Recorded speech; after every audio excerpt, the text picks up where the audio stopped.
Bab 2253, Kembali ke Alam Dewa Bagian 2. Tempat lahir sebuah nama yang tak dikenal dalam bahasa sehari-hari penduduk abis yang luas. Karena tempat itu merupakan tempat perlindungan yang luar biasa sakral dan unik, keberadaannya merupakan rahasia mendalam yang hanya diperuntukkan bagi makhluk-makhluk paling kuno dan berkuasa, segelintir dewa berharga yang memerintah tanah suci abis. Tempat itu adalah titik hubung absolut dan purba di mana waktu itu sendiri dikabarkan telah dibekukan selamanya sejak berdirinya abis yang agung oleh Raja Abisal jutaan tahun yang lalu. Namun hari ini, di dalam wilayah beku abadi ini, sebuah gangguan mendalam telah terjadi. Hukum stagnasi tiba-tiba hancur total, waktu mulai mengalir kembali. Semilir angin yang lembut dan memberi kehidupan napas pertama alam setelah sekian kalpa dengan lembut menggerakkan pepohonan tua yang besar dan dalam serta bunga-bunga yang semarak dan membatu. Segala sesuatu yang telah terkunci dalam keheningan yang mematikan selama kurun waktu yang tak terhitung kini tergerak oleh energi kehidupan yang bangkit kembali.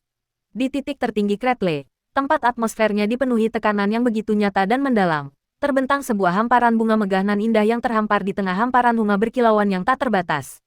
Hamparan itu tak hanya dihiasi, tetapi seluruhnya dipenuhi tumpukan kristal kristal mendalam tak ternilai yang berdenyut dengan energi abisal mendalam yang paling murni dan paling pekat. Di tengah kekayaan kekuatan yang tak terukur ini, terdapat sosok seorang wanita, putri tidur yang halus, yang wujudnya yang sempurna bagaikan pusaran tanpa dasar.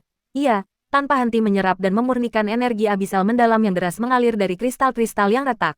Seluruh tempat suci itu kemudian diselimuti oleh cahaya suci putih yang menakjubkan dan sakral. Cahaya ini memiliki kemampuan penyembuhan yang kuat dan berdaulat, yang dengan cermat memperbaiki, memurnikan, dan menempa setiap sel dan setiap meridian di dalam tubuhnya. Mengelilingi kebangkitan monumental ini, sosok-sosok perkasa dewa abisal berdiri berjaga. Aura kolosal mereka tegang, fokus mereka mutlak, karena mereka menyaksikan keajaiban yang menentang hukum asli abis. Di antara mereka, satu sosok gemetar tak terkendali, tatapannya terpaku, dadanya bergemuruh oleh kegembiraan mendalam yang tak terelakkan, yang nyaris tak terbendung bahkan oleh kesucian Kretle yang luar biasa. Sebuah suara, tenang namun penuh wibawa yang mendalam dan tak terbantahkan, terdengar dari cahaya putih pekat yang mengambang. Itu adalah wibawa mutlak Dewi Kehidupan, Lisu. Jiwa dan esensi kehidupannya telah menyatu sempurna dengan tubuh fisiknya. Tidak ada masalah yang tersisa. Dia akan segera bangun. Saat kata-katanya selesai, cahaya suci putih yang menyilaukan dan suci yang menyelimuti seluruh tempat suci Kretle tiba-tiba menghilang, memperlihatkan betapa terkurasnya energi mendalam cahaya yang telah ia keluarkan. Sosoknya tetap terselubung dalam kabut putih pekat yang masih tersisa, yang segera ia perkuat. Alasannya sederhana, namun dipenuhi dengan kesombongan tertinggi. Saat ingatannya kembali dengan cepat dan kekuatan dewa penciptanya melonjak kembali, ia menyadari jati dirinya yang sejati dan agung. Ia adalah, dan tetaplah, Dewi Kehidupan. Sosok-sosok ini yang disebut dewa dan manusia dari abis tak layak untuk dipandang tanpa perlindungan. Terima kasih, Dewi Lisu. Suara Mosu syarat emosi yang kuat dan tak terkendali, menggema di seluruh tempat suci yang sunyi. Ia menundukkan kepalanya begitu rendah hingga hampir menyentuh tanah yang dipenuhi energi mendalam. Rasa syukurnya tulus dan meluap-luap. Didorong oleh hasrat yang mendesak, ia segera melangkah, hendak bergegas menuju wanita di atas ranjang. Kau berterima kasih pada orang yang salah. Suara Lisu yang dingin dan acuh tak acuh kembali terdengar dari kedalaman cahayanya yang dalam. Mosu langsung membeku, gerakannya, yang didorong oleh jutaan tahun penantian, terhenti di tengah langkah. Sebelum ia sempat pulih, energi mendalam cahaya Lisu yang tersisa dengan cepat menghilang. Sang Dewi sendiri tidak lenyap begitu saja. Ia mundur dengan kilatan cahaya. Jiwanya kembali ke tempat perlindungannya yang sebenarnya. Inti jiwa Yunce, tempat dunia tak terbatas bersemayam. Mosu tertegun sejenak, menyadari kesalahannya yang gegabah. Dengan senyum canggung namun tulus, ia perlahan mengalihkan pandangannya ke sosok agung yang berdiri di dekatnya, Yunce. Dengan rasa hormat yang tulus dan rasa syukur yang mendalam, yang bahkan lebih kuat daripada yang ia berikan kepada Dewi, seketika memenuhi mata dan sikapnya. Mosu menundukkan kepalanya lagi, kali ini dengan penuh hormat. Terima kasih, Yun, Kaisar Yun. Yunce hanya mengangguk ringan dan terukur kepada Mosu, menunjukkan rasa terima kasih yang selayaknya diberikan kepada seorang penguasa. Di sekeliling mereka, sosok-sosok yang tersisa membiarkan senyum kecil dan penuh arti muncul di wajah mereka. Hierarki kekuasaan yang sesungguhnya di era baru ini tak terbantahkan lagi jelas. Dengan penuh rasa hormat dan antisipasi yang luar biasa, Mosu bergerak. Ia tidak hanya berjalan, tetapi melintasi jarak pendek itu dengan kabut energi mendalam yang putus asa dan nyaris tanpa suara, dengan cepat menuju wanita yang tertidur di tengah kristal abisal yang berkilauan. Pandangannya terpaku, Tubuhnya yang besar kini gemetar bukan karena kegembiraan, tetapi karena emosi yang meluap-luap dan mentah. Xiao Di, banjir kenangan tawa bersama, duka mendalam, dan kerinduan abadi melonjak di benaknya. Ia berlutut di samping tempat tidur yang indah, tak peduli akan statusnya yang tinggi. Tahukah kau, ada begitu banyak hal yang ingin kubicarakan denganmu, gumamnya. Suaranya bergetar karena hasrat yang terpendam. Banyak hal yang ingin kubagikan. Senyummu, aku sangat ingin melihat mereka lagi. Selagi dia bicara, dia mengulurkan tangannya. Jari-jarinya yang kuat bergetar hebat saat menggenggam tangan wanita itu yang lembut dan tenang. Kehangatan mengalir deras di dalam dirinya, seketika membuatnya tak bisa berkata-kata. Selama jutaan tahun, ia hanyalah cangkang yang terkurung, tak bernyawa, dan dingin seorang dewi patung es mendalam yang indah namun tragis. Namun kini, tangan yang digenggamnya terasa begitu hangat dan lembut di bawah tangannya sendiri. Kenyataan tunggal yang tak terbantahkan ini menghancurkan ketenangan Mosu, memenuhinya dengan pusaran emosi yang tak mungkin ia gambarkan. Aku mencintaimu, kata-kata yang keluar dari jiwanya setelah keheningan abadi, nyaris tak terdengar seperti bisikan. Tiba-tiba, sebuah kejutan yang amat dalam, bagai sambaran petir surgawi yang menyilaukan, menyambar seluruh jiwanya. Perempuan yang telah tertidur selama jutaan tahun itu tiba-tiba membuka matanya. Matanya dalam, jernih, terfokus sepenuhnya padanya. Perlahan, nyaris lesu, di tengah keterkejutan Mosu yang luar biasa, ia mendorong dirinya hingga duduk. Senyum samar, penuh arti, dan licik senyum bak bunga malam yang mekar memukau di bawah sinar rembulan menghiasi bibirnya. Ia telah menangkap dengan sempurna bisikan pengakuan Mosu. Apa yang kau katakan sebelumnya? Tanyanya, suaranya rendah. Bak melodi menggoda yang bergema dalam keheningan mendalam di Kretle. Aku sudah lama bermimpi, telingaku pasti sudah rusak. Bolehkah kau mengulanginya? Pan Xiaodi menggoda Mosu yang tertegun dengan jenaka. Bahkan sebelum Dewi Kehidupan, Lisu, menyelesaikan pemeriksaan terakhir yang teliti terhadap wujud fisiknya, jiwa dan esensi kehidupan Pan Xiaodi yang berdaulat telah lama mendapat kesadaran penuh. Secara teknis, ia telah sepenuhnya terjaga beberapa waktu yang lalu. Namun, ia memilih untuk tidak langsung bangkit. Diamnya disengaja, karena bahkan seorang dewi yang telah mengalami tidur abadi, setelah menyadari betapa pentingnya momen itu, sungguh tidak tahu apa kata-kata pertamanya kepada pria yang menunggunya. Maaf aku membuatmu khawatir, pasti sulit bagimu. Ia juga benar-benar kehilangan kata-kata. Keagungan momen itu jutaan tahun yang berpuncak pada satu tatapan sungguh mencengangkan, bahkan bagi eksistensi yang baru saja dihidupkan kembali. Akhirnya, ia memilih untuk berlama-lama dalam kenyamanan tidur, menunggu Mosu mendekat. Dan akhirnya, ketika momen itu terasa begitu sempurna, ia terbangun untuk meminta Abyssal Monarch mengulangi pengakuan lembutnya. Apa, Raja Abyssal yang agung kehilangan lidahnya? Belah, begitu banyak reuni jutaan tahun kita. Aku merasa benar-benar diabaikan. Suara Pan Xiaodi dipenuhi dengan candaan. Namun tulus, saat dia melanjutkan, keluhan, pura-puranya. Ia hampir sepenuhnya bangkit dari tempat tidur berhias itu ketika tiba-tiba ia merasakan kehangatan yang lembut, luar biasa, dan sangat familiar menyelimutinya. Mosu, sang Raja Abis yang menjulang tinggi, telah bergerak di belakangnya dan memeluknya erat.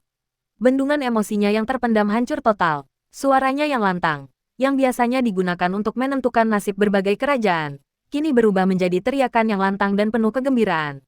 Saya, Xiao Diku, aku mencintaimu. Mosu mengulangi pernyataan itu seperti orang yang tergila-gila.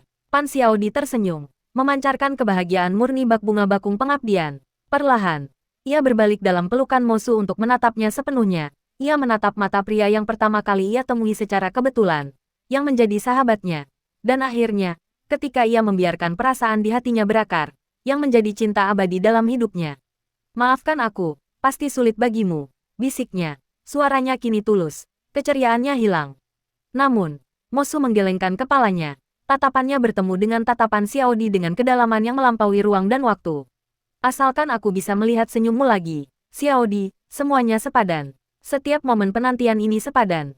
Kemudian, seolah mengingat tugas dan posisinya, Pan Xiaodi perlahan melepaskan pelukannya. Ia menoleh ke arah sosok-sosok yang berkumpul para dewa abisal dan, yang terpenting, pria yang telah memungkinkan hari ini.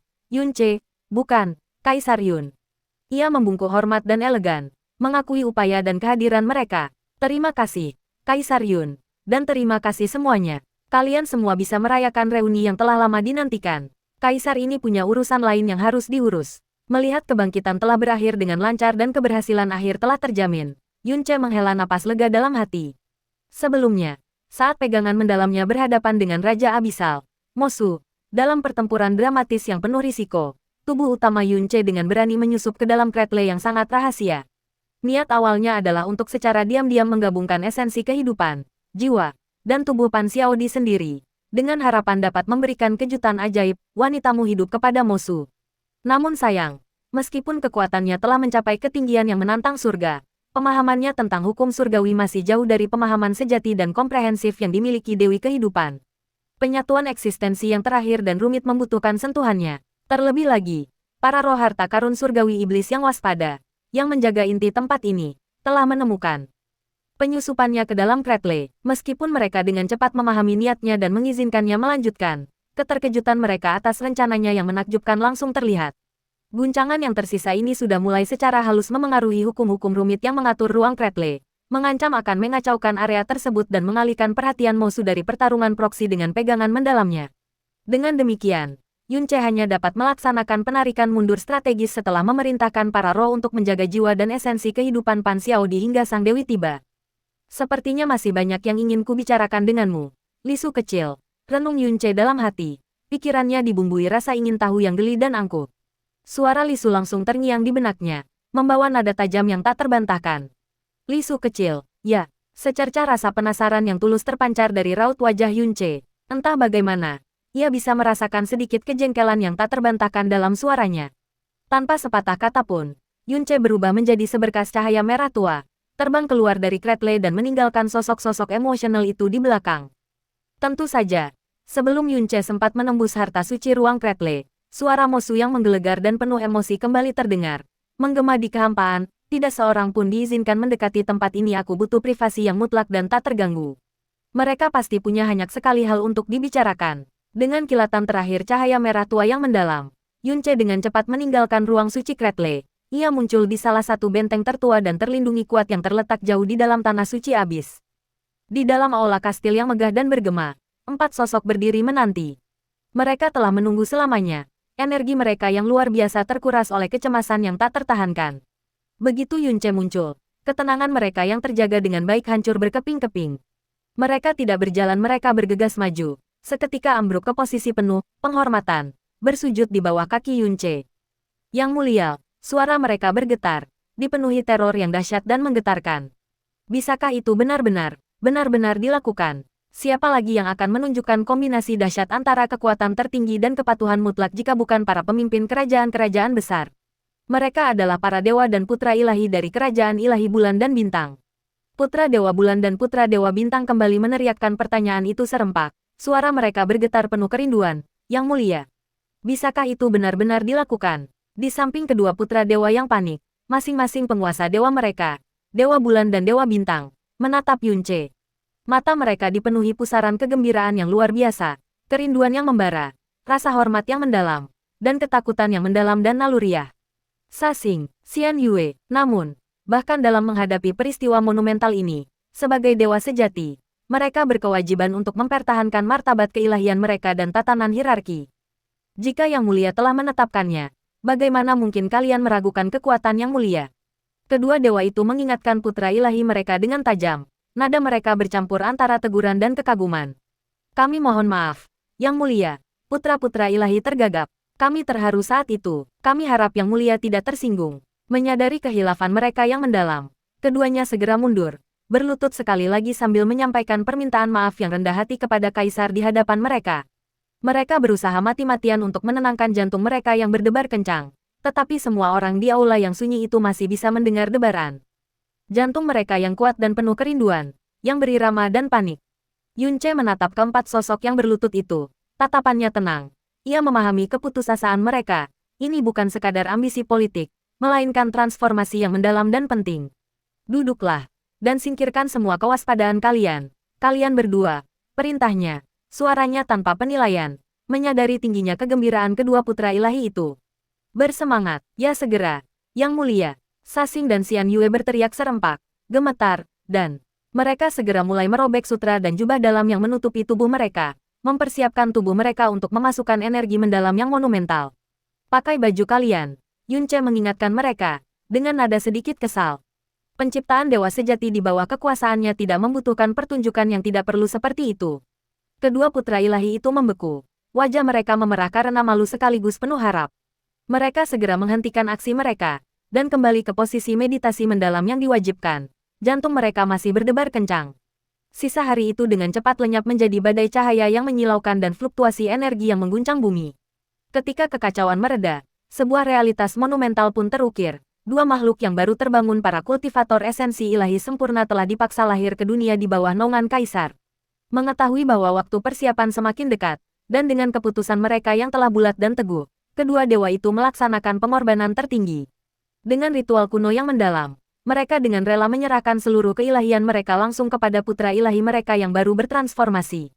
Dalam satu momen gemilang, Sasing dan Xian Yue bangkit, menjadi dewa sejati yang sempurna. Kekuatan mereka lebih murni dan lebih perkasa daripada generasi sebelumnya, siap mengabdi pada era baru. Hari ini menandai hari keempat dalam batas waktu 7 hari yang ditetapkan Yunce. Di akhir minggu ini, ia akan membawa orang-orang abis keluar dari penjara mereka menuju tanah suci abadi di Primal Chaos, mengubah sejarah mereka selamanya. Malam itu, riak energi yang mendalam mengumumkan kedatangan Yunce di menara kuno dan terisolasi lainnya, sebuah struktur yang memancarkan kekuatan bahkan di antara benteng-benteng besar di tanah suci. Di dalam, 3 sosok menunggunya. Namun, kali ini, Yunce tidak datang sendirian. Di samping kaisar berdiri seorang wanita yang penampilannya yang agung, bernuansa keemasan, dan sosok ilahinya termasyhur di seluruh Primal Chaos. Kecantikannya yang bak bidadari bersinar lebih terang daripada hampir siapapun di seluruh dunia. Tentu saja, dialah Qianye Yinger. Auranya tajam, mendominasi, dan sangat keemasan, menerangi seluruh ruangan dengan cahaya yang cemerlang dan berwibawa. Namun, kemegahannya yang memukau seketika meredup, hanya dilampaui oleh wanita lain di ruangan itu. Kecantikan wanita ini begitu tenang, tak tersentuh, dan begitu luhur, bagaikan perwujudan bulan itu sendiri. Sosoknya langsung dikenali, Xia Qingyue. Di samping Xia Qingyue, terlihat 2 sosok tua bertubuh kekar lainnya. Aura mereka tertahan namun kekuatan mereka tak terbantahkan. Begitu Yunce dan Qianye Yinger muncul, kedua sosok tua itu langsung berdiri dari tempat duduk mereka. Tanpa ragu sedetik pun, mereka langsung membungkuk hormat kepada Yunce. Asteris, menjadi seorang suami itu sulit, menjadi seorang ayah lebih sulit. Istriku memukuliku. Pikiran penulis.